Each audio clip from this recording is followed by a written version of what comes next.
Okay, so here we are. I think we're good now. All right. Good to have you here, Professor. All right. That was a little accidental joke there. Nice to have you here, friend. How are you today?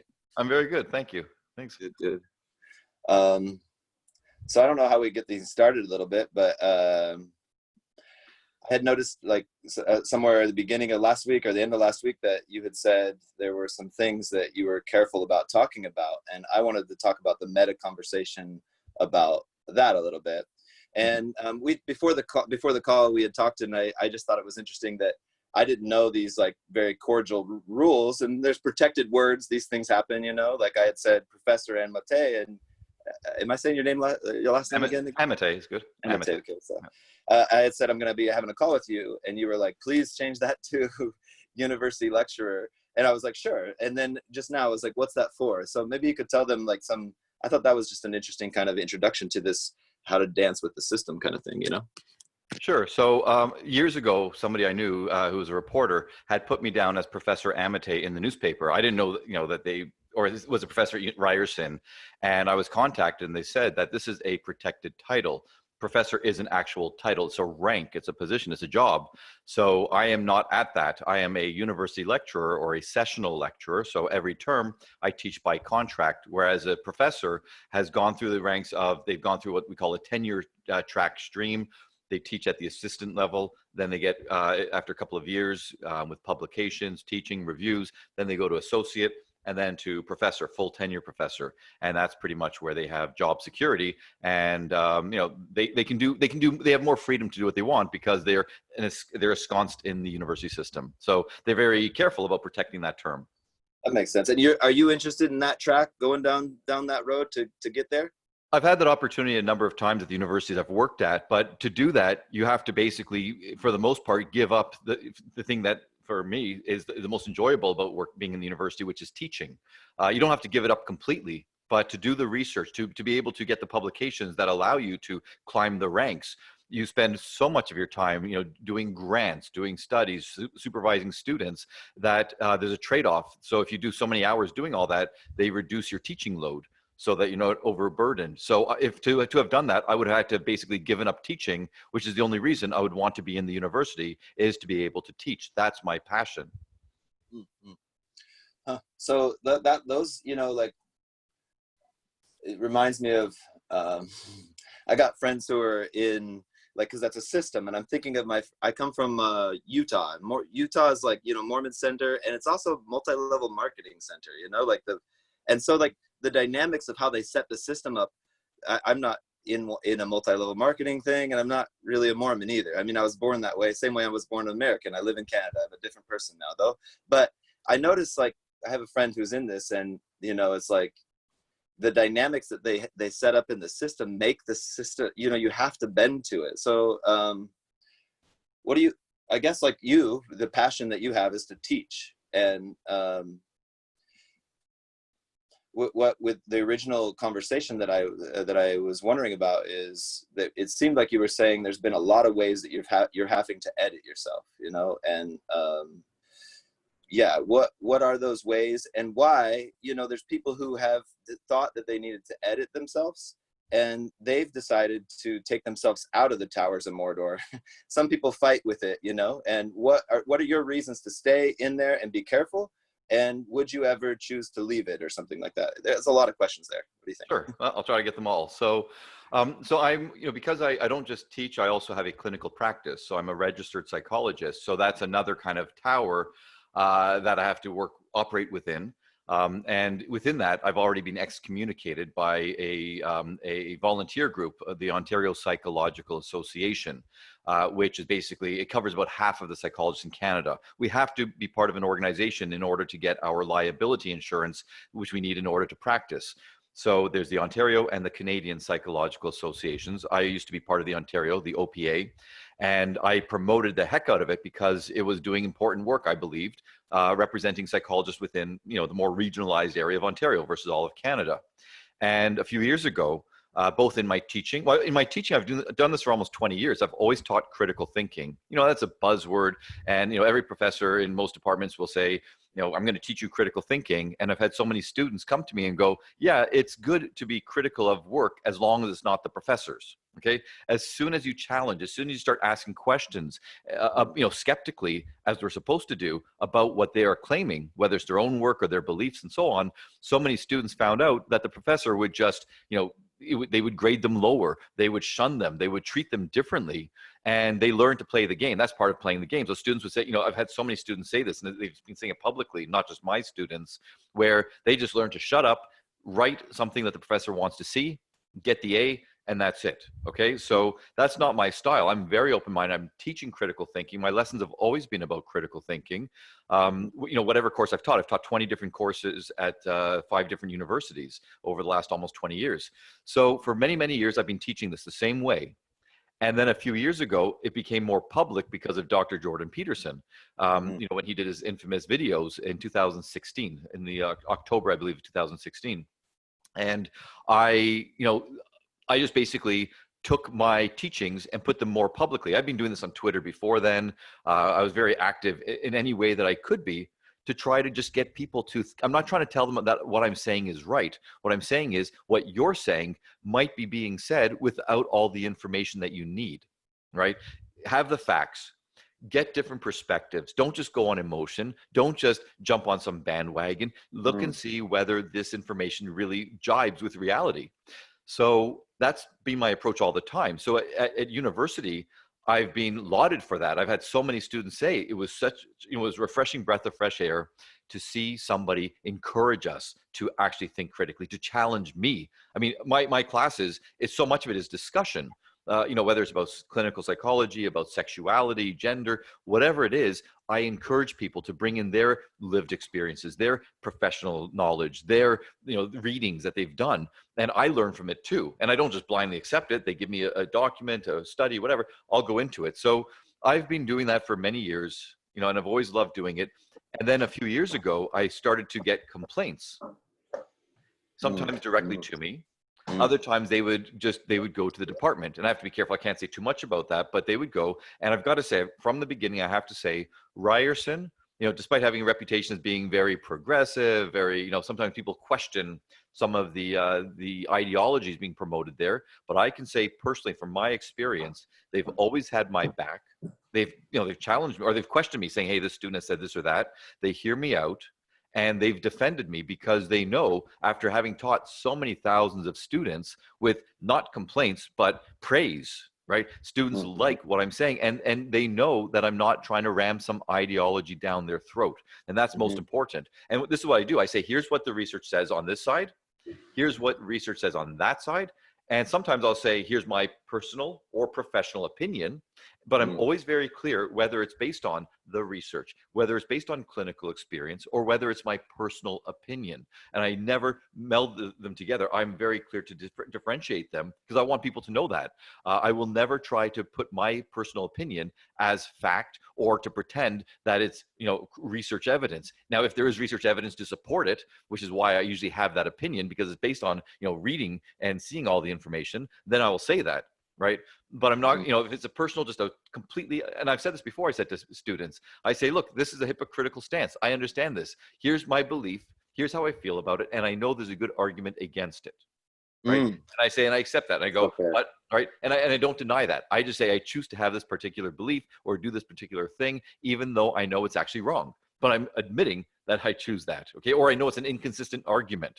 Oh, yeah. We're talking about, right. So anyway, that's what I've been doing. And if I were to be a full-time professor, I would have to be much more, let's say, I think in line with the department ethos. I would have to follow what they say more, I guess, rigidly. And I think it would take away from my teaching. So I skirt the line because some of the stuff I say 10 years ago would not be controversial at all. Yeah. Today, I have to say to my students, the thing I've changed is I have to explicitly say to my students before I even say something, I have to go, okay, here's what I'm going to say. It could be controversial. Hear me out. Like I have to really give a preamble.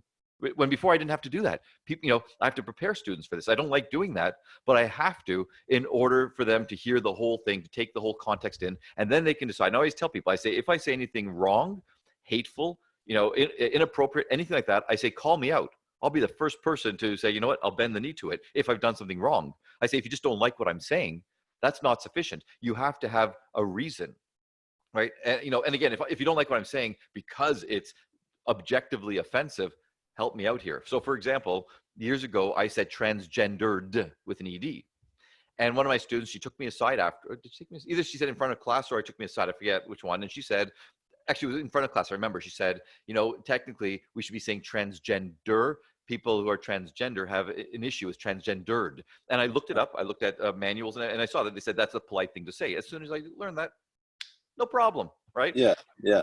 Right. Yeah. So there's nothing wrong with doing that. So things like that, I'm not trying to be offensive. And if I know that transgendered is an offensive term to some people, not just one or two people, but a group of people, then I would change it. If it's one person, who doesn't like that I put an accent on this syllable instead of that syllable because that's how they say it, I'm not Yeah. going to change. Those are the Yeah. differences. Yeah. So, Yeah. okay.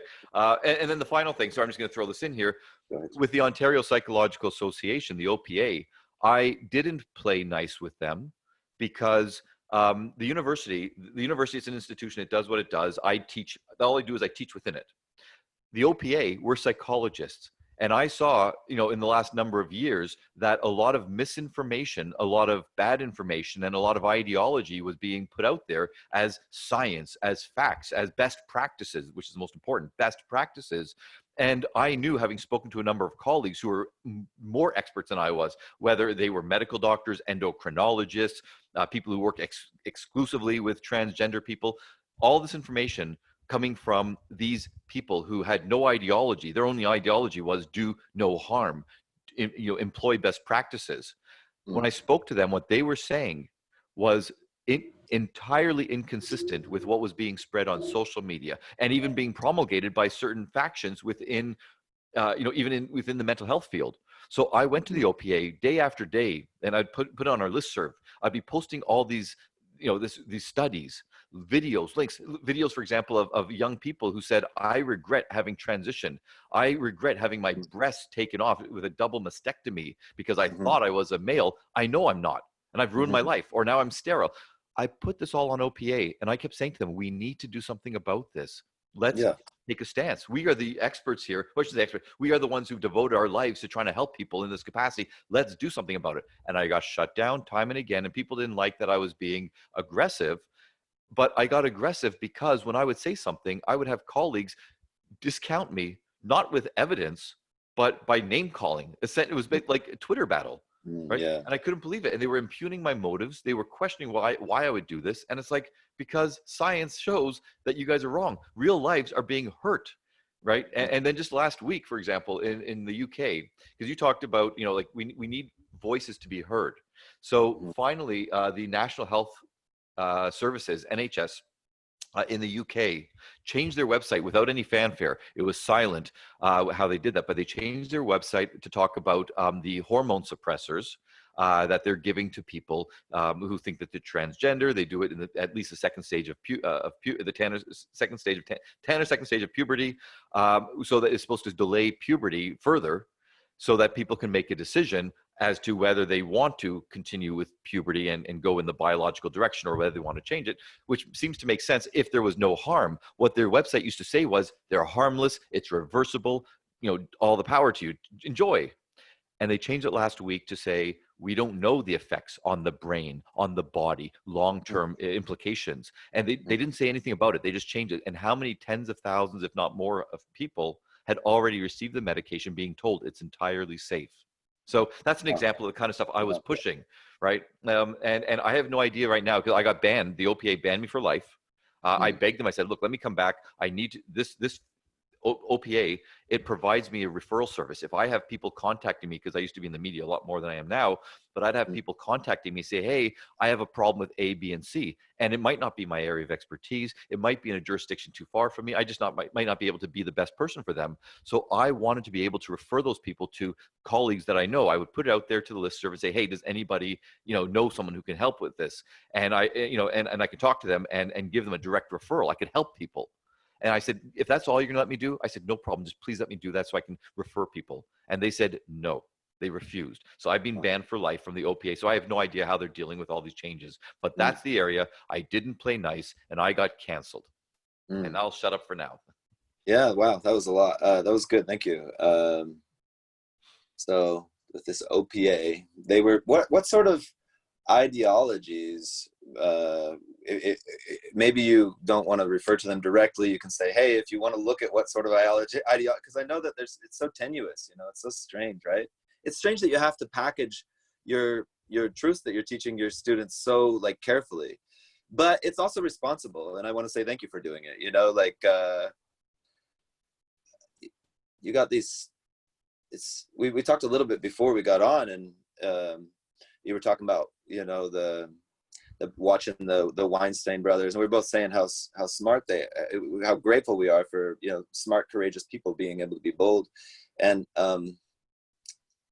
just it's so strange because it seems like whatever the ideology, the OPA, it's probably like people's compassion getting twisted somehow. You know, it's like it's these things. Like I noticed with the pandemic, when the enforcers were coming to my park, I was like, whoa, enforcers can be like used in ways that like they would not want to be used. And same thing with compassion twisting. You know, it's like these are really, really compassion is such a great thing, but young kids can get their compassion so easily twisted and used. You know, I I get, I don't know. There was a few things there. I just wanted to see what you have as a response to Yeah, kind of well, vaguely. and it's funny because I'm going to say it only a couple of times. I'm going to invoke the name of Jordan Peterson.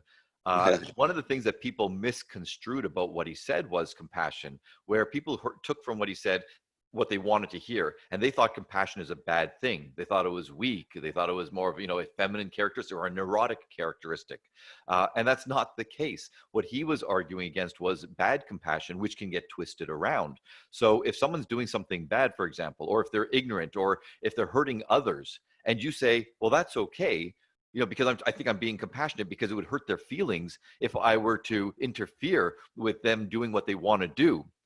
That is bad compassion. And that's what he was arguing against. So the OPA, I believe that so many of the members, many of them are young. The older members, just so you know, most of them, or a lot of them, supported me back channel privately because they didn't want to get the flack. I'm the lightning rod for attention, but they said, we agree with what you're saying. We know what you're saying is right, right? But the younger people are being raised through institutions, you know, professionally speaking, where they are being taught compassion, which is good, but they're being taught blind compassion. They're being taught not to actually challenge people's belief systems, which may be wrong, which is the foundation of therapy. I mean, that, especially cognitive behavior therapy, the whole idea was to find out how people have come through experience, through maybe biological underpinnings, but that they saw things, they perceived things that were not helping them. And it's not compassionate to let them continue to think in a way that interferes with their functioning, that makes them feel distressed or makes them feel disempowered or resentful and so on. And so people under the guise of compassion are encouraging people to do exactly that. Yes, you are a victim. Yes, you are oppressed. No, you have no chance in society because people are trying to keep you down, versus saying that's not actually true. Are there people who are being marginalized? Yes. Historically and contemporarily, yes. Are there people who are disadvantaged? Of course. Do people start off on the same level playing field? No. Should we try to elevate and give people the opportunity and make exceptions and understand why they might stumble along the way? Of course we should. That's compassion, right? But Mhm, to mhm. say, no matter how hard you try, the system's always going to beat you down and there's no way. And if someone you know, if someone of your tribe made it, it's because they were lucky. That's that's the worst thing you say, because then why would someone fight if they think the system's rigged against them? I want people to believe you know, the world is unfair. Every single person on the planet has some disadvantage for some, you know, in some area. And some people have more disadvantage than others. Others have lots more advantage than others. But the fact is, we can't just look at somebody and go, aha, I know you belong to the privileged or the advantaged class. You don't know what that person has gone through. And I've had very many students and patients who they might be white, male, et cetera, but if you knew their history, you would say, oh my goodness, the fact that you're still fighting is a miracle because you've been beaten down, you know, by family, by the system, by whoever, your whole life, and you're still fighting. Good for you. You know, let's extract your blood serum and put it into other people, right? And it had nothing to do with the color of the skin or whatever else. They were a human being, and that's what Yeah, I'm worried about, right? And so yeah, what I just said, I've been saying this on my Facebook page for years, and I still get people flooding in and going racist, white privilege, and so on. You don't know what you're talking about. Human people have different experiences, yes, and we have to be respectful of that, and we have to not have some rigid ideology that says we look at some people this way and that way. No, look at everyone as an individual for sure, and Yeah. understand that some individuals come from certain backgrounds that make them more prone to certain, again, marginalizations and so on. But it doesn't mean it's futile. Yeah. You know, these scripts, like I see scripts all over the place, frames being put on people, and people they choose whichever they're given, like 3 or 2 choices, and they choose one, and then they defend that one, you know. And like I remember specifically with a real good buddy of mine and his wife. He's a white dude, she's a black lady, and we're having a great time, but somehow it got to, you know, conversations about race, and she goes, you never had your parents have to tell you that you should be, you know, you need to be careful around cops. And she kind of said this stuff, and I was like, I'm sorry, my parents told me that. Like, if they didn't, they were bad parents, you know. Like, anybody who respects cops was told that, because that's a big power those cops hold. And if your parents didn't tell you to be careful with them, you got dumb parents. Like, that was a bad job they did. It doesn't matter what race you are. And I just can't accept these scripts, even though, like, there's so much force and there's a desire to, because, like, I do feel like in a big way, it doesn't matter what the stats really are. Black people are being terrorized by the message that they're being terrorized. That message that you're being terrorized all the time. And that you probably saw the Eric Weinstein where he talked about message violence, you know, Right. the Yeah. the guy's hands in his pocket, you know, like, that is the fact that was electronically distributed to all of our homes, you know. It doesn't matter what the stats are. The fact that they say the stats are bad is terrorism in some way. Maybe it does matter. I'm not saying it doesn't matter totally, but the messaging itself really is, you know. I recognized that I was like, that's terrorism. My poor black friends feel like they are the only people who's harassed by cops. It's not true, y'all. I've been harassed by cops. I'm not saying that y'all aren't harassed with more or less, but it ain't true that white people have never had to been told that, you know, or that Bernie Sanders thing, like, if you're white, you don't know what it's like to be poor. Come on, you know, quit speaking these ways, you know, like, Right. really pisses me off, like, these categorical thinking, you know. I don't know, like, I'm just kind of ranting, but is there a way out of this, you know? Or maybe, like, it's all being washed up somehow, or maybe somehow with all the bullshit going on, we can see, like, the stupidity of it. What do you think about that? Well, I'm concerned because I mean everything you just described. I mean, it's all about divisiveness or divisiveness. You know, it's us and them, where we spend so many years in the best countries.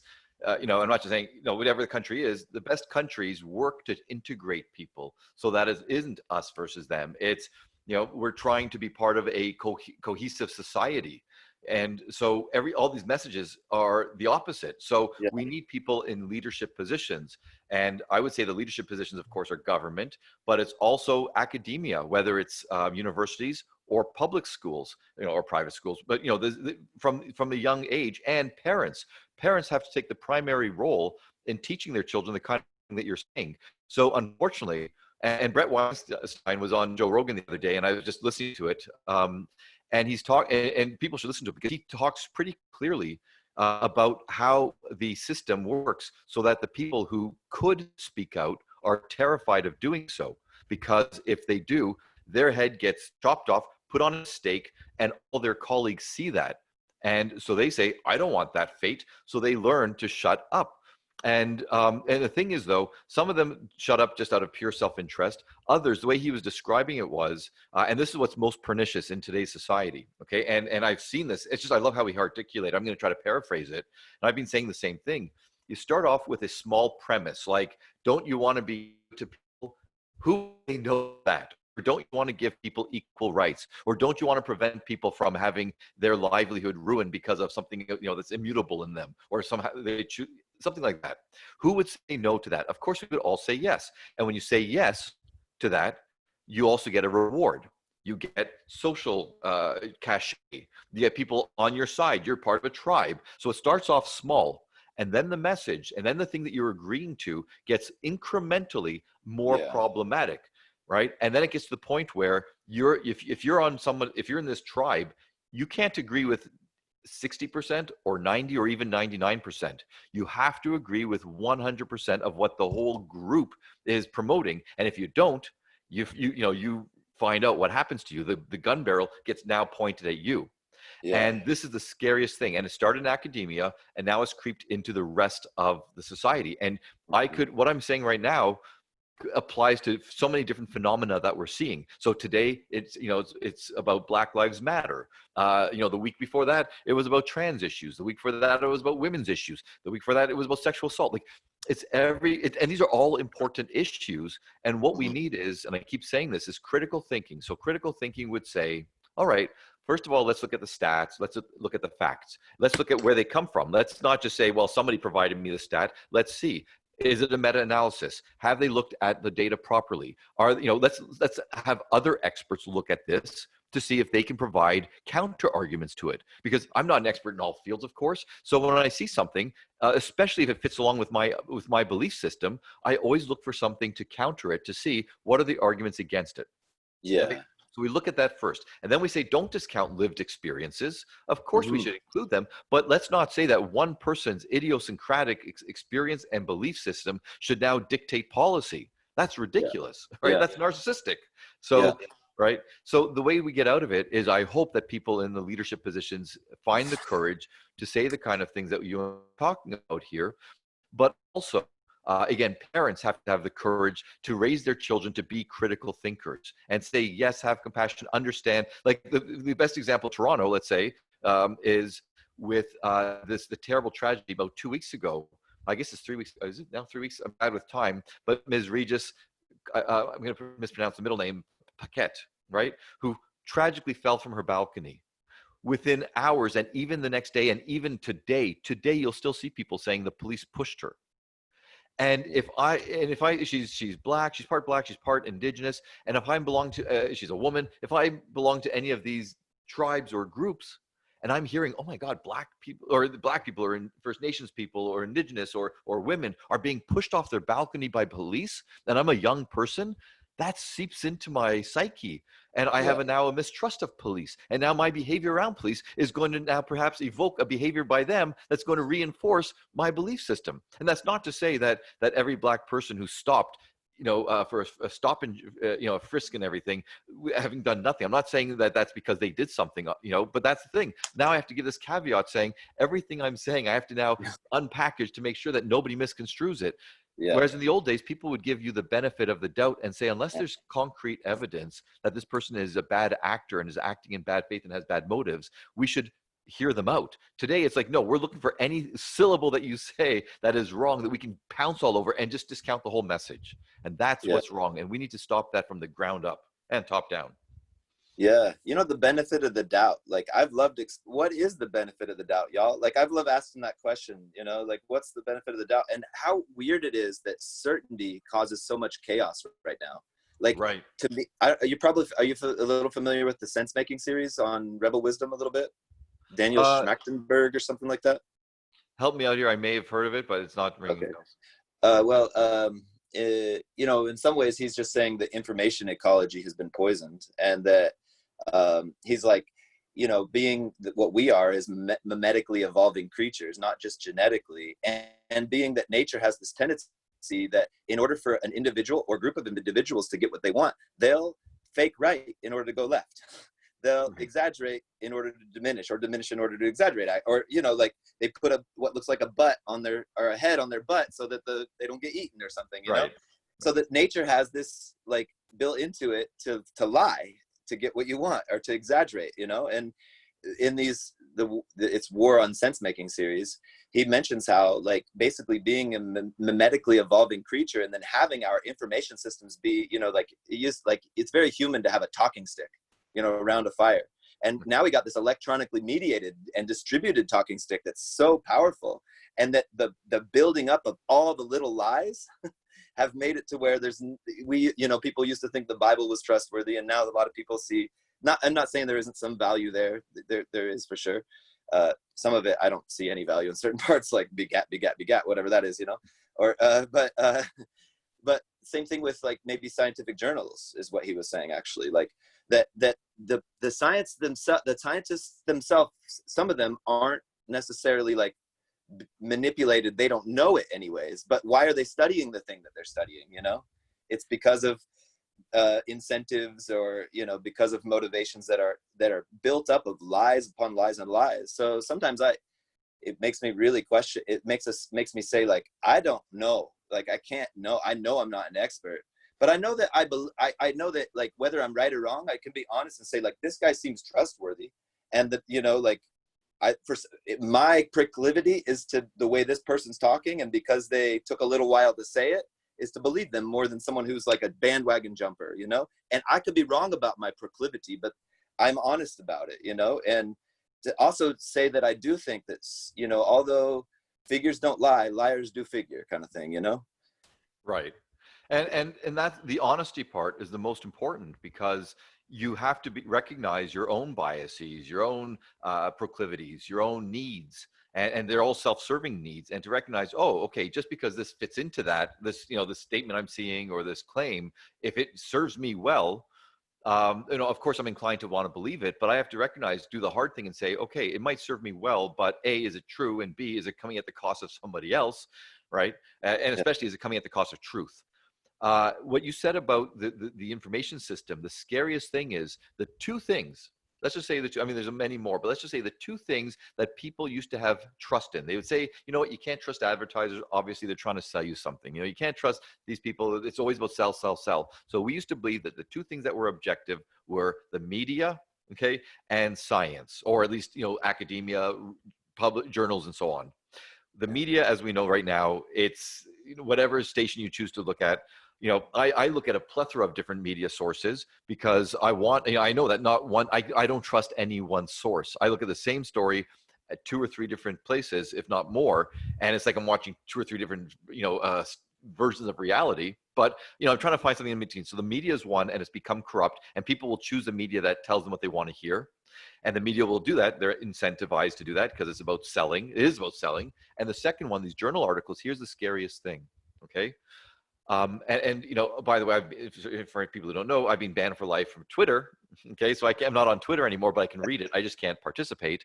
wow, And it scares the hell out of me that people will cite studies and they'll cite whatever. And the smartest people know how to, as you're saying, figures don't lie, but liars do figure using it, or use yeah, figures, yeah, right? So people will take elements of these studies and they will present it in a way that they know other people, the average person, is not going to read it. And the yeah, smart people who know that this isn't true, or it's being distorted, or it's not a good study, they're afraid to speak out. And the ones who do speak out, they're immediately labeled as racist, et cetera, et cetera. Well, here's the thing. I've got to tell you, it's so scary. It's happening. And I'm part of I'm on a listserv that's called Retraction Watch. People should do it, support it. You'll see every day where in research journals, studies are being retracted, which is good if we find that the methodology was bad, maybe it was a overly biased sample, maybe there's bias within the claims and so on. That's good. But if you look at it, so many of the retractions now are happening because they said things that people didn't want to hear. It's not because it's factually wrong, it's because it hurts somebody's feelings. And that's scary. So now we know, and I've had direct experience talking to the people. Okay, and I don't want to make this all about one theme, so I'm not even talking about the themes. So people, if they want to reach out to me, I'll tell them exactly what I'm talking about, or they can look at my videos. But I've spoken to people who've had their research projects shuttered. Sorry, they've had their or scuttled, shuttered, whatever. They've had shut down. shut down. Okay, they've been deplatformed, where they were supposed to give a talk and they were not allowed to. That's happened to me numerous times, including in the Yeah, media. Okay, yeah, where I used to be given a platform all the time, and I'm supposed to have given talks, and one person didn't like it, so they complained and said, "Do you want this blah blah blah phobic or ist person?" And I've always said this. Especially on Twitter, I don't know if it still exists in the Wayback Machine because Twitter got rid of me.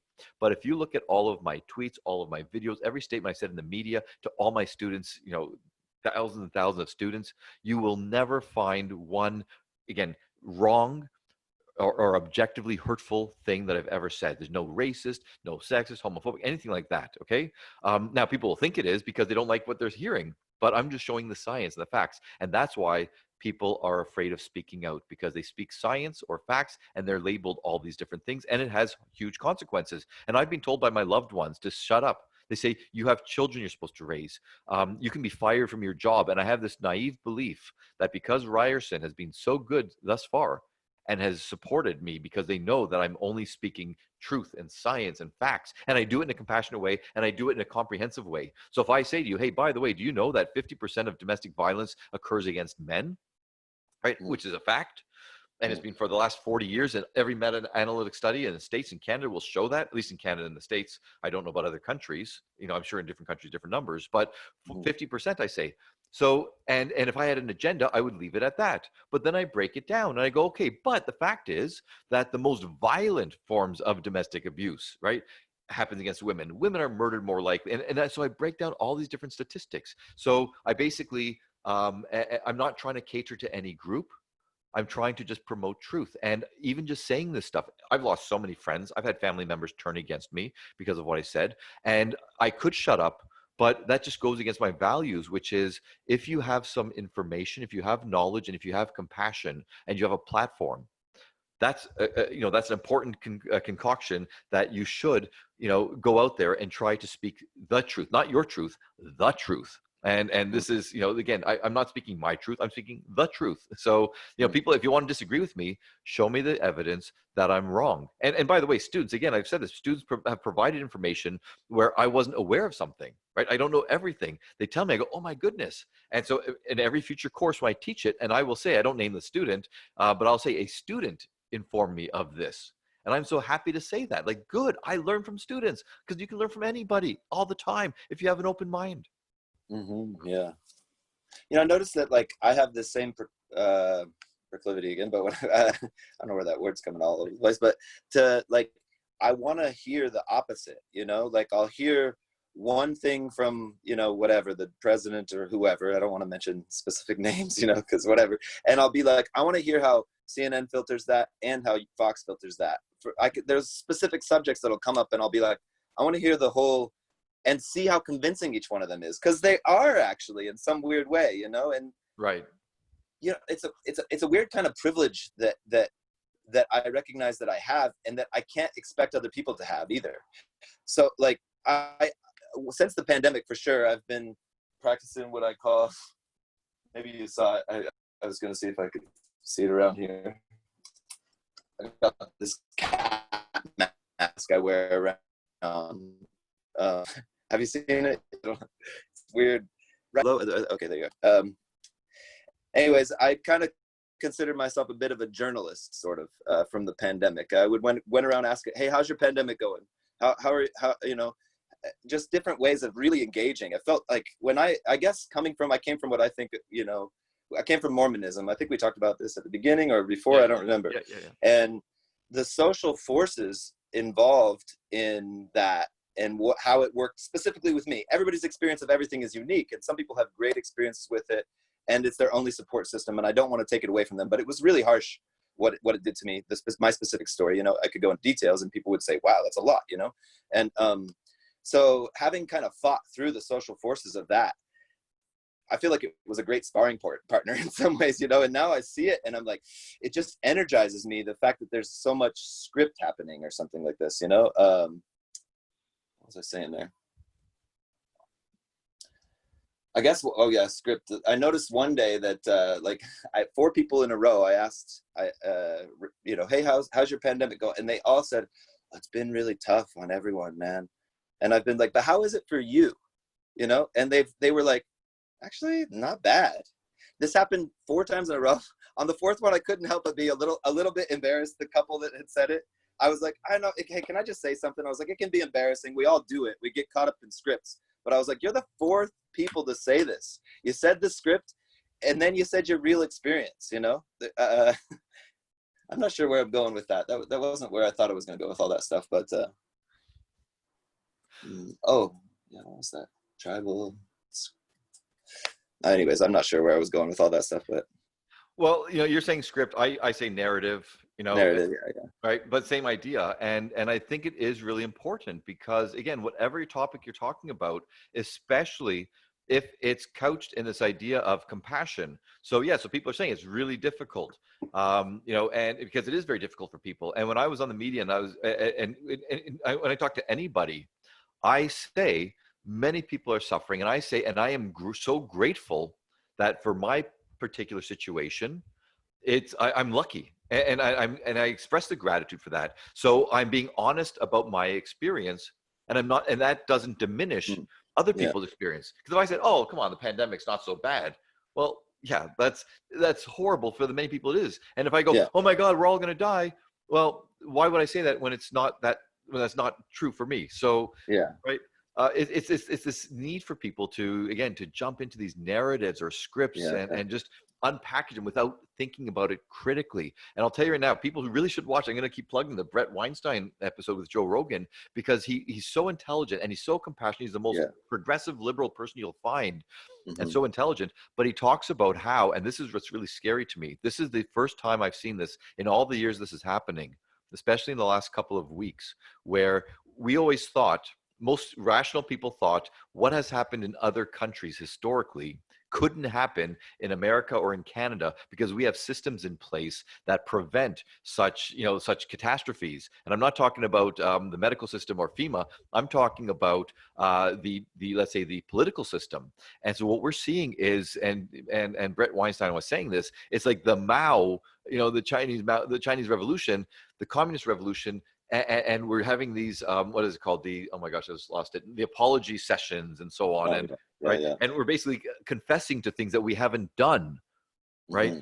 And that's, again, that's where it starts off with, like, let's be good, let's respect, let's understand other people's experiences, let's appreciate our privilege and so on. Okay, fine. But now we have to say, I am guilty for all these things, right? Yeah, Just yeah, because, that's so dangerous. So, yeah. and again, and I just published, I think I just posted it today on Facebook, a study. I didn't publish, sorry, I posted on Facebook a study that shows that, and this is so much, this is common sense. If you feel that you've been hard done by, whether it's your family, the school, society, especially society or the world, and if you feel hard done by, you feel resentful. And if you feel resentful, the DNA that we have, our chimp DNA says, Hmm. resentful means that I've been wronged and I'm upset about it. Well, my Hmm. DNA tells me if I've been wronged, I should fight back. I should do something about it. Hmm. So if I feel that the world has wronged me, then I feel that I have a right to fight back. I have this need to, especially in the West, we have this ethos of this justice. So if I've had all these injustices against me, and I've been told you've been oppressed, you've been harmed, etc., just by the way you were born, then I feel that I have a right for justice. And Yeah. if I've been, again, compromised, and I've been hurt and everything, then I should be able to do things that I believe I can get away with that other people can't. And Hmm. those things I am saying are righteous, even if they're only, as my catchphrase, even if they're only self-righteous. There's a big difference between righteous and self-righteous, but people are Yeah. being taught that just because of the color of your skin or your orientation or your gender identity, whatever it is, you deserve special treatment because you've been treated so badly. And when people are taught you deserve special treatment, and they're resentful, and they feel that they've been hard done by, that's a bad concoction, and it does not promote empowerment. It promotes rage, or impotent rage. Yeah. Impotent rage, you shrivel up. Rage, you lash out and you do what you're doing. So when you asked me Yeah. earlier of how does this change, the only thing that's going to change is, and here's the problem, is, and I've been listening to the people in Portland and all these people in these no-go zones and everything, or these autonomous zones, when they Yeah. say we have to tear everything down, then people say, well, what next? No one has an answer. They're like, the goodness of our brothers and sisters will make this system come, almost by magic. And it's like, no, that's not how it works. The most cunning, the most charming, the most powerful, the most manipulative, the most deceitful, they are the ones who are going to swoop in, and they're going to take all you lost people who are looking for a leader, right? Yeah. Looking for someone to tell you what to do, and they're going to tell you what to do. And it's not going to be in your best interest. It's going to be in their best interest, and you are just going to be the tools for them. And we've already seen this happening. Seen many people saying, many Black people have been saying that, all these white privileged kids are usurping the Black Lives Matter movement. Right, Hmm. all these riots and everything. It's there's a lot of white kids doing this, whether it's Antifa, Black Bloc, misguided people, and you're taking away from the message. I understand the rage. I understand, the sentiment, But when you act out on it the way that you do, and you murder people, you destroy businesses and livelihoods and so on, who in their right mind is going to go, oh yeah, well, we're going to let those same people rebuild after they destroy it? Yeah, yeah. Yeah, I think when I think of these like identity politics, there's a lot that gets conflated, right? The sentence alone is a true sentence to me. Black lives matter. That's a sentence. It means something. It doesn't mean whatever the people who are against it thinks it means, as like they think it's what the organization thinks it means, and they're against whatever they think the organization means. And it doesn't mean what the organization thinks it means either. It means to me, and that's this conflation, and I think we should really be careful to parse these things out. It means Black Lives Matter. That's what the sentence means, and look, I remember with that one specifically, when it first happened, I didn't know how to deal with when it went, like years and years ago when that message first came out. I could see that. I was like, this could be twisted really weirdly, like, and Right. I saw a video of a little girl, young lady, I don't know how she was, 10 or 8, with a bunch of her girlfriends. And she said, she's, being a dumb kid, she took the camera, and the only clip I saw is her kind of taking the camera. I think all lives matter. And then they took the camera and they just shamed the freak out of her. Watch my mouth there, hey. But like, and people shared it as if it was good, as if it's good this happened to this young lady for saying all lives matter. That's a sentence that means something. It means that all lives matter. It doesn't mean something actually, like, there's, when it comes to identity politics, and then you see like like you were mentioning, the people, using it. I saw those, you maybe saw that video of those white young ladies spraying BLM on Yeah. and then the black ladies being like, what are you doing? Those poor black ladies, man. That's in that case. And I actually was out one night and I saw a bunch of kids postering, young kids postering defund the police. I'm like, and I couldn't help, I didn't want to like confront them hardcore. I waited for them to go away to be able to see what they're, because it was like 11 o'clock at night. And I was like, these are very young people. What are they postering at 11? And I saw I was like, oh, hey, y'all are postering. I wanted to find out, like, try to be innocent about it, It's like, oh, you put out a lot of these. They're like, oh, I've been doing it all night. It's like, cool. They're big organizations. Oh yeah, lots of kids involved. I'm like, what? Like, what? Kids? Like, you don't know what you're talking about, like, you're compassionate. That's good. And I didn't say anything to these poor young ladies, but sometimes I don't know where I'm going with stuff. I notice. But think about that. So from a young age, they are being indoctrinated into this belief system. All cops are bastards. People are chanting Yeah, that. Think about what that means. I know a lot of cops. I know some yeah, bastard cops, and I know some really yeah, good cops, and I also know, bastard politicians and lawyers and whatever. Like, and I hate to yeah, use this word, yeah, but it's again ACAB, or bad people if you want to use the PG version, right? yeah, How do you besmirch an entire profession, a profession that without it, chaos would ensue? Every study shows that. And this is the crazy thing, and I get called a racist for saying this, that if you look at the people whose lives are most directly affected by the removal of police, they don't yeah, want the police to be removed because they yeah, know what's going to happen. It's these white privileged people who are, who are saying this, chanting from afar, saying all this stuff. Look at the actual experiences. And and then again, people think, well, I'm a white person, what I should shut up, I should listen, whatever else. I will listen. I do listen, right?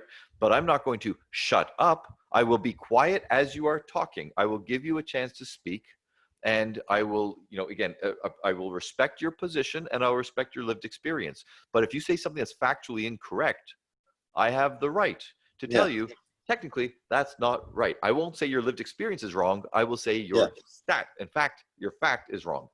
yeah, That's, and by saying that, by asking that, somehow I am it's the white patriarchy dominating, and again, back to Brett Weinstein, he was talking about and I'm going to post these clips all day, probably on Facebook instead of doing work, but he's talking about how, one of the most dangerous things that have come out of this is saying that science is racist. yeah, Science is what we use after the Enlightenment period to question these assumptions. Something might sound good, it might seem realistic, it might make sense, but if it's wrong, we can't keep spreading the same message. And science is the way that we challenge this. And to say that we can't do science because it's racist, and that's why, as I said earlier, that a lot of these retractions that are happening because it's politically incorrect. And yes, look, science has been used in bad ways. Science has been used to hurt people, to keep them down, whatever else. But science is also the way that we've progressed as a society to where we are today. Anyone who doesn't believe so, well, put down your phone, put down your computer, and scream to everyone outside on the streets, because science is what allows you to communicate with everybody over the damn internet. Yeah, yeah, yeah, yeah. Um, yeah, one time I'm reminded of this time that I was at a restaurant, factory warehouse. Anyways, it's like cheap college kind of bar, and there's like a little entryway. It's very small, and there's a pretty strong fire code there, I guess, because they're very strict about making sure that nobody stands in this little tiny entryway. If you're at the very front, they'll put a few people in the restaurant to wait, but if you're kind of at the back, they'll push you outside. So I was with my family at the time, and one time, and they put us out, and okay, they said, hey, you can't stand in here, so we went out. We went there sometime later, and there was a group of young ladies that happened to be black that were standing behind us, and the guy said, hey, you guys can come in, I need to ask you to go out. And I heard the young lady say something like, man, it's because we're black. And I was like, no, I can't. I was like, I can't. I went in and I was like, I can't stand that. No, like that's not true. Like your emotions are true. You feel that there's something here, but I want you to know it's not there. Probably. Like, I'm not saying the guy ain't racist, but he didn't do something that's racist. He did what he's supposed to do. It doesn't matter. They did it to me. So I went out. I was like, hey, I just got to let you know, and like last time I was here with my family, they did the same thing. I was like, I'm not saying he's not a racist, but I'm just saying, like, that's procedure here. I just feel like it's friendly for me to let you know that, So anyway, I happened to tell a friend of this, and he happened to say, he was like, I think that's good, but he's like, what you should have said is, hey, you guys probably experience racism every day. I know you guys experience racism every day, but just, and I'm like, why? Why do you got to script people like that? I got black friends who say that's not true for them. Like, why do they don't want that script, Like, I got friends who don't think that's true. And why do I want to build that for them? I can listen to people, but not believe them. I can really make sure they're heard. I can say, here's what I hear you saying. Is that correct? The whole time I can listen, but I don't have to believe you, I don't have to necessarily believe something, even if I'm listening, Right. And it's presumptuous to say, I know that, or I'm sure that this has happened to you. And yes, I wouldn't want people to assume things about me simply because of some immutable trait of me. And so you're exactly right. And someone, I'm blanking on his name right now, one of my earlier YouTube videos, he was saying that as a black man in America, he said, I have not experienced all these troubles that other people have been talking about. So he got offended when people would assume that must be the case. And they're telling him, no, I'm telling you, you've experienced this. What kind of racism is that? That's ridiculous, right? Yeah.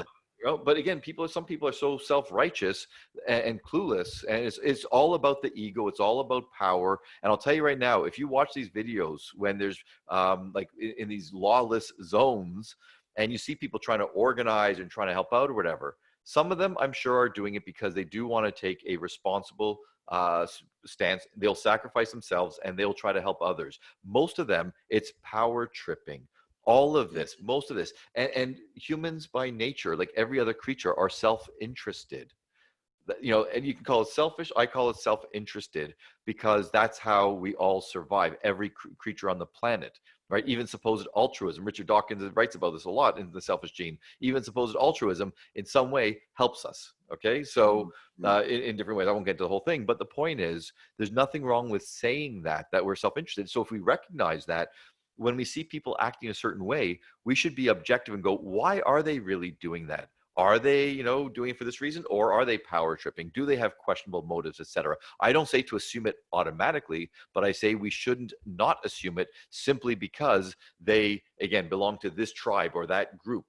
And then, that's the problem, that people are overly simplistically just saying this group good, this group bad. And if you belong to this group, but you have one thought that is aligned with this group, suddenly now you're put in bad group. That's how it operates.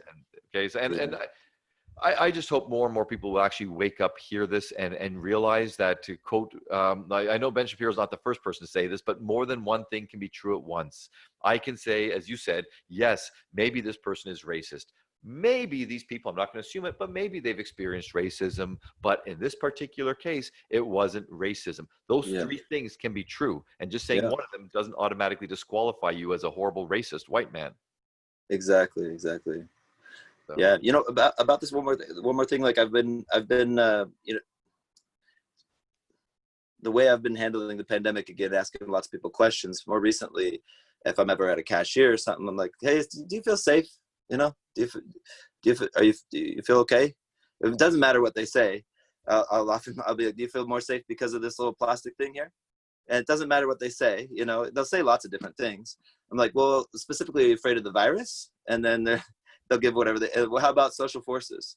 And what about government reactions or something like this? It's very often that people, they'll be like, they'll kind of give a script. Sometimes they'll give like a company doctrine about, no, we're taking care of making sure that we've got I can hear it. But very often when it gets down to it, they're like, actually, I'm not really afraid of the virus. Very commonly, but very commonly they'll say like, yeah, social forces, And another thing that I've noticed, like a few people have said, and I've appreciated, they're like, I don't really research. I just accepted it a long time ago. Like, I don't really know. I just chose to do it, and I haven't researched, which is like, I respect that. Like somehow, like a young woman worker like, not everybody wants to do all the annoying information searching, and somehow having that be okay, but making sure those people know that they don't know, that you really know you don't know. Like, I know that I know what people are saying. At least I have the ability to be on a podcast, and people who don't listen shouldn't be on a podcast. If you're not somehow, like, not to say like I want to kick you out, but like, if you don't have the privilege, or if you're not using your time to really research, then know that you don't know. Know that and I know the more I research, I don't know. Like, and I'm I don't know. So, there's a lot I don't knows there. all right. Well, I've got it going in a couple All seconds, right. but Yeah. but I think, well, again, that goes back to what I said earlier. That's so important, having that honest introspection and saying, I Yeah. don't know. And the Yeah. great paradox, and it's the Dunning-Kruger effect, where people who know the least think they know the most. There's a gap between what they think they know and what they really know, or vice versa. Sorry. But the scary thing is, and the research is showing this, that in the old days, I think people, the average person, okay, there's always the people on the ends, the outliers, who were so arrogant and believe they know everything. Those are typically people with narcissistic personality disorder or something along those lines. But that was a small percentage, and they realized, no, there's so much out there that I don't know. Well, the paradox is that with all the information that we're getting now, that we have available to us, people aren't actually using it. But the fact that it's there, and they might read like one blurb or something like that, people are more confident in their knowledge of things than ever before. That Dunning-Kruger effect is becoming greater and Yeah. greater, right? When we have to Yeah. say that, no, the more that that's out there, we should say, oh my gosh, it's so much information I don't know. And again, just being humble and saying, I don't know. And I have students sometimes ask me questions about certain things in class, and I will say to them, I'll say outright, if I know it, I'll give the answer. If I don't, I'll think about it, and I go, I actually don't know for sure. Here's what makes sense. And I go, but I'll tell them, and I'll sometimes say to them, I could have very easily given you the answer I just gave because it makes sense. And with my knowledge and expertise, I can say enough that will convince someone who doesn't know. I say, but that doesn't mean it's right. And I say, Mm. and I will explicitly tell them that because I want them to understand that so many people that they're hearing, people who talk quickly, people who are articulate, people who somehow have something about them that makes them want to if you want to believe them, they can fool you just as easily. So I always Yeah. tell people, right? That's what critical thinking does. You're critical and you're skeptical, but you're open-minded. And if you have Yeah. those three traits, that's how we turn things around, is more people adopting that. And if you have kids, or if you're in any position where you can mentor somebody or influence them in any way, I hope that you'll do that and show people it doesn't take away from everything else. It doesn't negate these other realities. It's just saying, let's have a broader perspective rather than this narrow focus. And that's where scripts come in. One simple script, narrative, focus. Mm. Well, yeah, I know you got to go. I want to say thank you for your time here, and thank you for being the example you're being to your students. You know, we met through one of your. I have a common yoga student. You have a common like university student. I appreciate it. I went to your lecture that you ran before, and thank you for the example you're providing of people being able to see you think through your processes and navigate that with them, so that they can hopefully do the same. Thank you. I really appreciate it. I like it a lot. Thank you. Well, thank you. And I think you said at the beginning, but I want people to understand. You reached out to me. You saw my Facebook post. You saw what I was saying, and you said, as you said earlier, I have a platform. So why not let people hear this guy's words, right? And that's and by the way, when I started my YouTube channel, I know I really got to go, but when I started my YouTube channel, I had people on that I'd been teaching about for years. I'd read their words, I'd read other people's words about them, and I saw the evidence, et cetera, et cetera. But I had them come on and say, in your own words, please talk about these controversies. And that's, and Joe Rogan does the same thing. That's why Joe Rogan is so amazing. He's had people on, and only the most narrow-minded, hateful, ignorant people will just dismiss Joe Rogan, saying, well, how dare you have this person on? He doesn't, if he believes something, he'll say it. If he challenges them, if he disbelieves it, he'll challenge. Not always right, but he tries his best. Why would you criticize someone for having people on so you can make your own opinions? That's the most Mm-hmm. beautiful thing. That's why he's so popular. But it's a small subset of people, but the subset's growing, who think shame, shame. And they're loud. The small subset, man. Loud, They are small. loud, yes. Okay, Yeah, they so are yeah. loud. All All right, right. brother. Well, thank you so much, man. Thank Maybe you. another I one. really Who appreciate it. knows? We'll see. Cheers, Okay. cheers. Good day. All right. Take care. Bye. Thank you.